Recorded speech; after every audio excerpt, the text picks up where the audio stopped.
सारी दुनिया की ठोकर खा लो, सारी दुनिया के हाथ जोड़ लो, सारी दुनिया से निवेदन कर लो और उसके बाद भी तुम्हारी दुख की घड़ी समाप्त नहीं हो, तब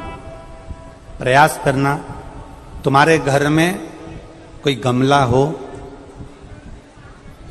कोई पौधा लगा हो,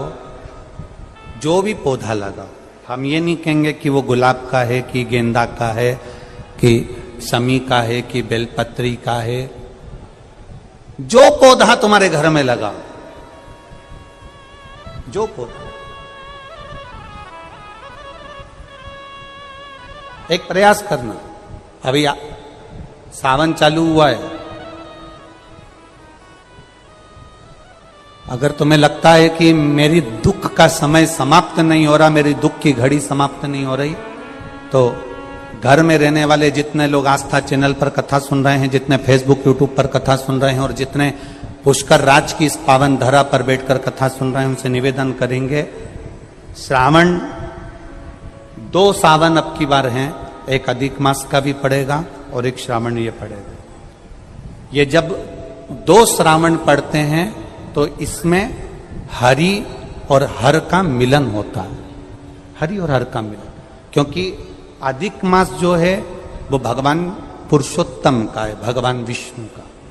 और सावन के मध्य में अगर पड़ रहा है तो देवाधिदेव महादेव के साथ भगवान हरि का मिलन हुआ है, इसलिए इसको हरिहर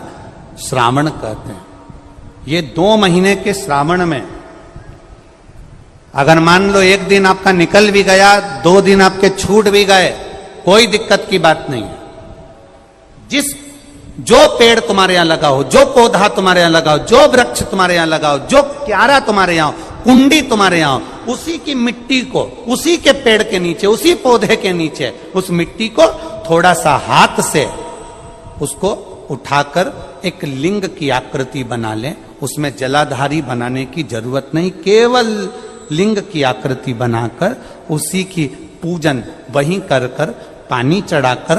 15 से 20 मिनट बाद अपना काम करने के बाद उसी को उसी मिट्टी में विसर्जन कर दें, अपनी कामना कर कर। देवाधिदेव महादेव 2 महीने के बाद क्या देगा ये वही जान सकता है। वो क्या प्रदान करेगा ये उसके ऊपर। देख लिया हमने, बहुत प्रयास कर कर देख लिया, सारी दुनिया का हमने प्रयोग कर कर देख लिया। इनसे भी पूछा, उन्होंने कहा वाशरूम इधर बना दो, वास्तु शास्त्री ने कहा ये बना दो, ज्योतिषाचार्य ने कहा ये बना दो, उन्होंने कहा ये बना दो, उन्होंने कहा वो बना दो। हमने दुनिया का काम कर कर देख लिया, हाथों की अंगूठियां बदल कर देख ली, नग आभूषण बदल कर देख लिए, सोने की दिशा बदल कर देख ली, सीढ़ियों की दिशा बदल कर देख ली। अब जब सारी दिशा बदल कर देख ली, सारा काम कर कर देख लिया, उसके बाद भी अगर हमारी ग्रह दशा नहीं सुधरे, हमने सबके दरवाजे जाकर देख लिया, देवी देवताओं के भी धोख धोख के देख लिया, पर जब भी अगर हमारी दशा ना सुधरे तो फिर कहीं मत जाना, महादेव के चरणों में जाकर बस उसकी आराधना में लग जाना, फिर वो संभाल लेगा। जितने लोग कुबेरेश्वर धाम पर आते हैं, हम उनसे कहते हैं कभी भी यहां पर आकर ये मत कहना कि मेरी गाड़ी, मेरा बंगला, मेरी जमीन, मेरी जायदाद। यहां तो झोली भी अगर खाली लाओ, 25 साल, 30 साल, 40 साल भी अगर शादी को हो गए और औलाद नहीं हुई है, तो उसके दरवाजे पर जाकर कहना,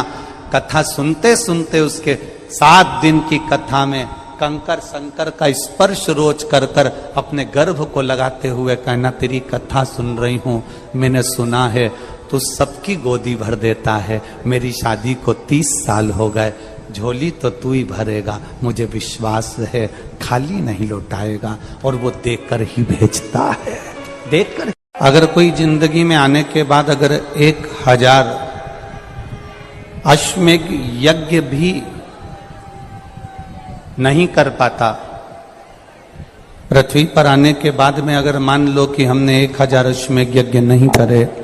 1000 अश्वमेघ यज्ञ को हम नहीं कर पाए, तो